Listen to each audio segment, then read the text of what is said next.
ఏది అయినా ట్రై చెయ్యి ఆచి చికెన్ మసాలా. ఆచి చికెన్ మసాలా. ఇందాపూర్ డైరీతో టీటీడీని దోచుకుంటున్నారని ఆరోపించారు మండలిలో విపక్ష నేత బొత్స. ఇందాపూర్ డైరీ హెరిటేజ్ సంబంధాలపై చర్చించాలని కోరితే ప్రభుత్వం అందుకు సిద్ధంగా లేదన్నారు. ఇందాపూర్ డైరీ హెరిటేజ్ వాళ్ళదేనని మరొకసారి చెప్పారు. హెరిటేజ్ కి సంబంధం లేనప్పుడు చర్చకు ఎందుకు ముందుకు రావట్లేదని ప్రశ్నించారు బొత్స. 320 రూపాయలకి కొంటున్న నెయ్యిని ఏదైతే హెరిటేజ్తో సంబంధాలు ఉన్నా ఇందాపూర్ సంస్థ ద్వారా డైరీ ద్వారా సప్లై చేస్తూ దోచుకు తినడానికి ప్రయత్నం చేస్తున్న నేపథ్యం గత వారం రోజులుగా రాష్ట్ర ప్రజలందరూ కూడా చూశారు. ఈ అంశం మీద చర్చించాలని చెప్పి మేము అడిగాం.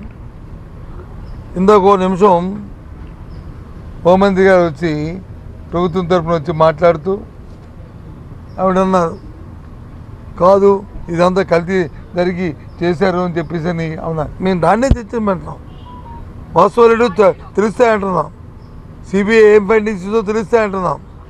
చంద్రబాబు నాయుడు గారు హెరిటేజ్ సంస్థ ఏ రకంగా దోచుకు తింటుందో ఈ రాష్ట్రంలో దేవదేవుడి తాలూకా నైవేద్యం రూపాన ఆయన నెల నైవేద్యం చేస్తున్నాడు, ఎలా కైంకర్యం చేస్తున్నాడో విషయాలే చర్చించమని కోరుతున్నాం.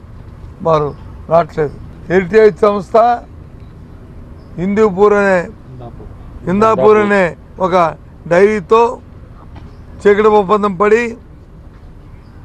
దోచుకు తింటుంది. ఇందులో ఏ విధమైన ద్వంద్వ ఆలోచన లేదు, ఇది వాస్తవం. సూపర్ 6 హామీల సహా రైతులు, యువత, ఉద్యోగుల కోసం బడ్జెట్లో ఏమీ లేదన్నారు బొత్స. టీటీడీతో ఇందాపూర్ డైరీపై వివరణ ఇప్పించారని, దానికి బదులు సభలో చర్చించొచ్చు కదా అన్నారు.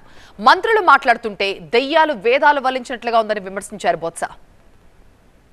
టోటల్గా లోపభూయిష్టంగా ఉంది. ప్రజా అవసరాలు తిరగలేదు.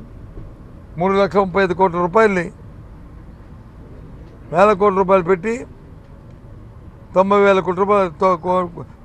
కోట్ల రూపాయలు రోడ్డు బడ్జెట్ పెట్టి సూపర్ 6కి సంబంధించిన అంశాలు ఏవి అందులో లేకుండా, ప్రజా అవసరాలు తీర్చే లేకుండా, అటు రైతులకు కానీ ఇటు మహిళలకు కానీ అటు కార్మికులకు కానీ ఇటు యువకులకు కానీ ఇటు ఉద్యోగస్తులకు కానీ వారి అవసరాలు తీరేటట్టు ఎక్కడా కూడా ఏ ప్రొజెక్షన్ లేకుండా ఇవాళ బడ్జెట్లో ఉంది.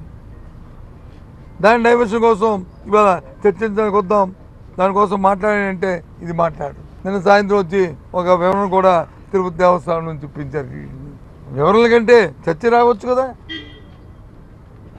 వివరణల కంటే చర్చ రావచ్చు కదా. నాలే ఎంతసేపు ఫాల్స్ పబ్లిసిటీ, దాంట్లో ఏది ఉన్నా మోటివ్ మాత్రం దోపిడీ.